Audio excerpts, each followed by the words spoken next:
Hello again YouTube, another DVD blog here. So today I'm gonna talk about the new things that I made about my TrackAssembly, and also I want to mention a contraption made by one of my friends, Jazzy. He makes amazing stuff. So let's do this thing. First of all, if I choose my tool, here you can see this button, click to autofill body group ID list from the trace.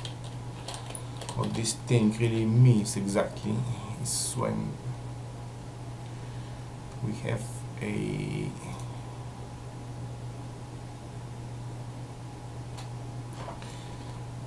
some rails with body groups. So now I'm gonna stick with Shinji's pack because they all got body groups and stuff. So the way that this thing works is, first of all, you need to tell the engine which body groups would like to use. I want both of those, both single, and all of the joints there. So see, we here got a body group piece of rail, Shinji's rail. Then I need to point to this rail. Then when I hit the button, it will automatically fill the body group's IDs for me. And next time I choose the right switch, for example, it will spawn this thing.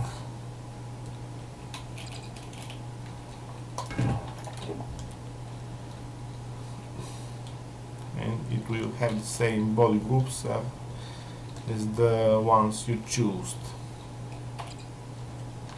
Another thing that I did about my TrackAssembly is that I separated the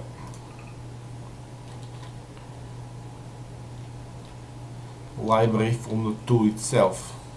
That way I can develop this thing a little further, and it is not being by the large amount of characters in one file. They, by the way, reached about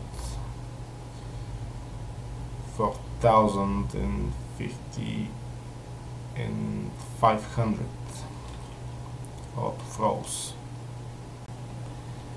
So I divided my tool in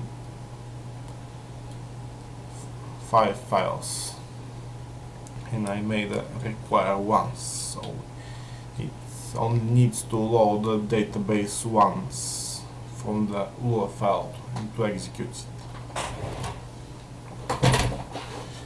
Another thing I did is the memory management of my tool, which you all gonna like in some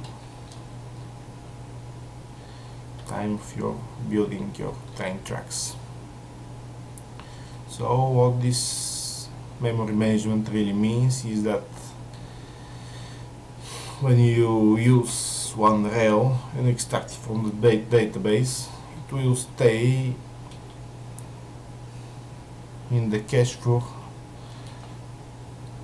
referenced amount of minutes for the pieces, and all the normal rails like that I used about an hour or so.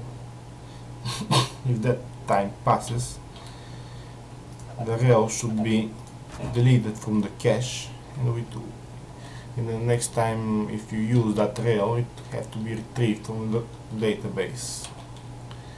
And that way my tool is gonna save you a lot more space for caches and stuff.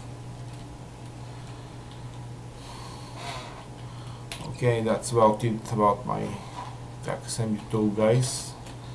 The other things are still the same. There are only those three differences here that I talked about. So about the Jazz Boogie, this thing is very amazing. I achieved about 140-50 kilometers per hour, and today I'm gonna present this thing to you.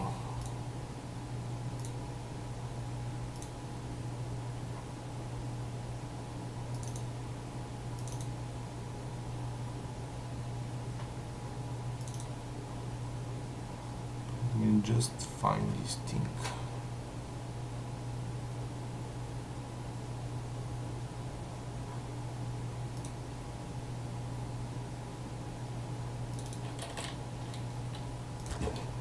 And I'm gonna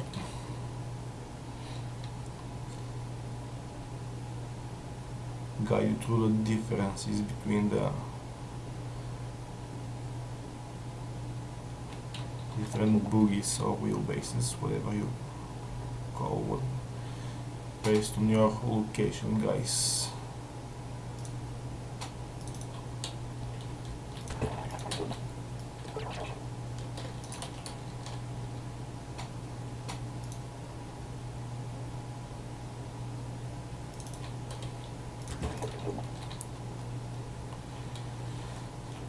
So you already know this thing.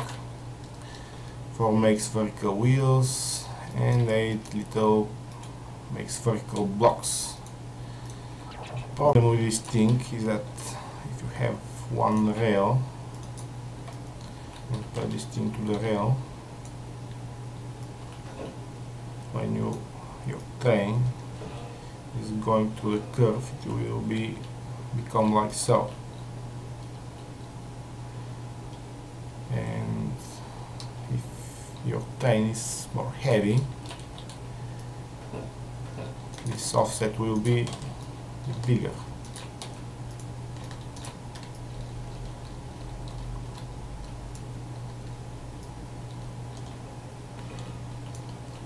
And it will become more like this.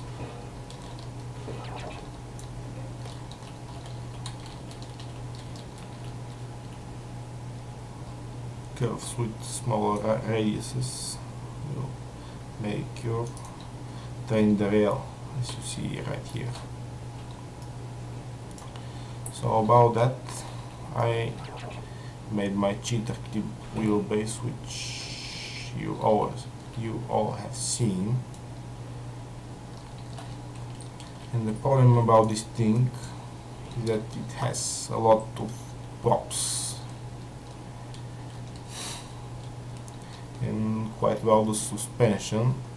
Sometimes if your train is heavy, will be more like this, which is not very nice.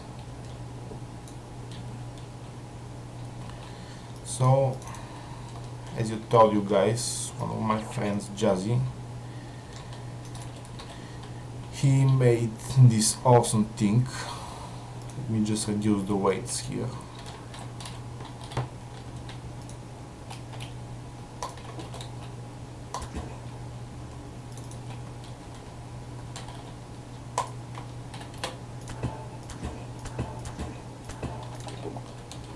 Let's talk about the good things about this wheelbase. So here is your main prop.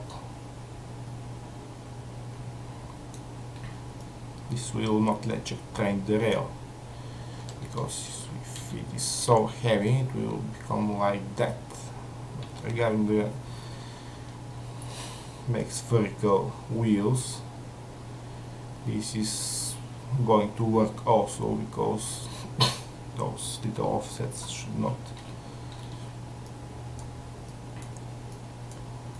make your train stay in place.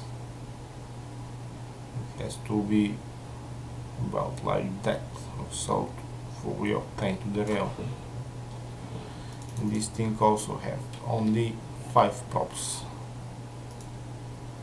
which is pretty much okay for doing its job. So again, guys, it's Jazzy who made this thing. I'm only presenting it. And have fun and see you next time.